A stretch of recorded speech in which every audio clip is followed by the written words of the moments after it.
welcome for me, Sabrina Muszynski.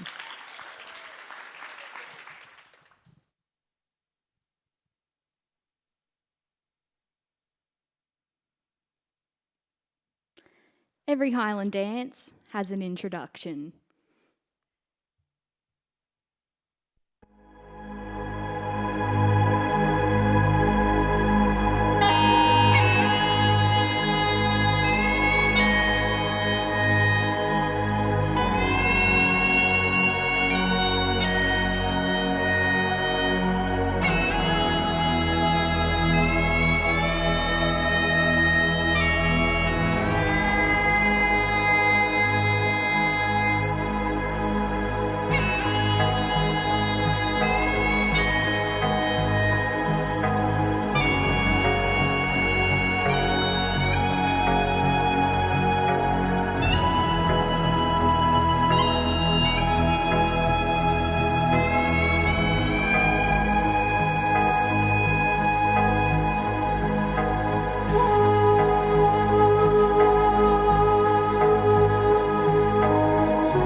The Highland Fling.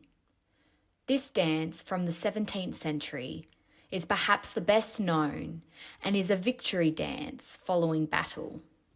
It depicts a stag frolicking on a mountainside with the curved arms and hands overhead representing the stag's antlers, and is the only dance where the tempo of the music does not change and there are no travelling steps.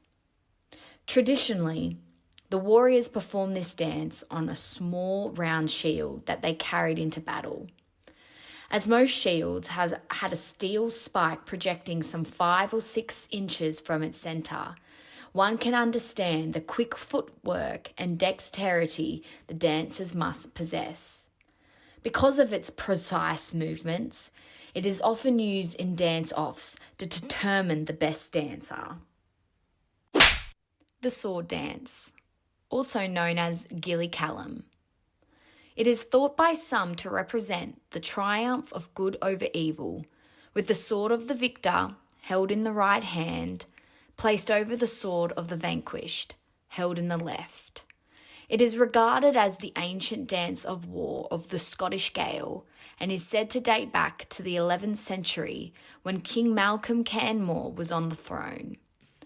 One legend relates that the king danced over his bloody claymore, a great two-handed sword, and the even bloodier head of his defeated enemy captain.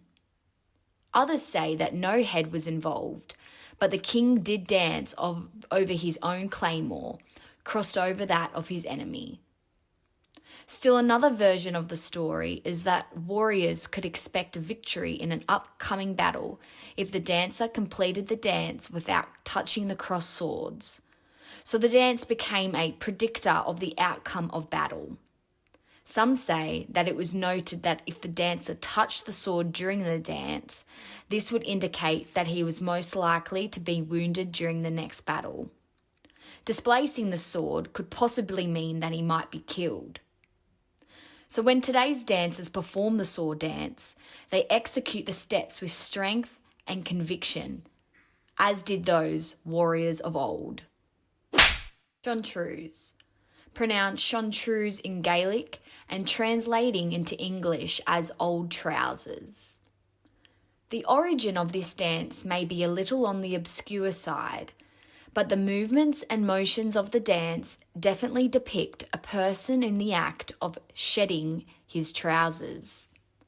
Some traditionalists state that it is an impatient Highlander trying to rid himself of the unfamiliar garment to get back to the freedom of his native Highland kilt. One has to reflect upon the history of the time to come up with an answer as to why a Highlander would find himself in this situation. In 1746, after the English defeated the rebelling Scottish clans at the Battle of Culloden, the Prescription Act was put into effect, and the wearing of the beloved kilt was forbidden, as were many other Scottish traditions. This humiliation was enforced for 40 years until the repeal of the Act. Highlanders detested the trousers that they were forced to wear, and so the dance does depict the shedding of the trews during the slower music when the dancers are brushing and shaking in the attempt to kick them off. The final quick steps, instigated when the dancers clap, represents a change in the musical tempo and also celebrates the joy and real and symbolic freedom of removing the trousers. This is not the aggressive dancer of the hunter or a warrior, but the deliberate dance of an ecstatic Scot.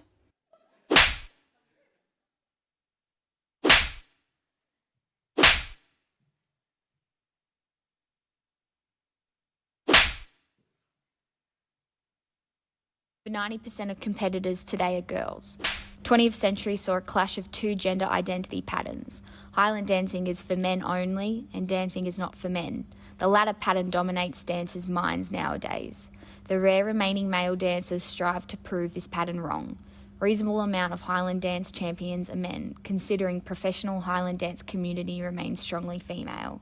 When females started to enter competitions, they used to wear the full male Highland outfit. But today's costume recalls the same outfit but is much lighter and doesn't have a sporran or kilt pin.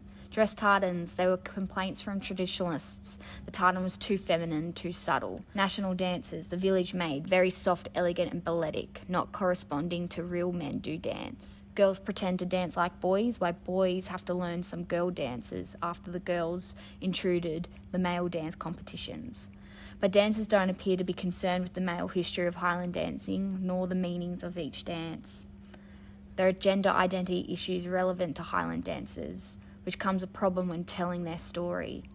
Males can choose to boast their true tradition of Highland dancing. Females can express their pride to be able to deal with male competitors. Highland fling and its identity confusion.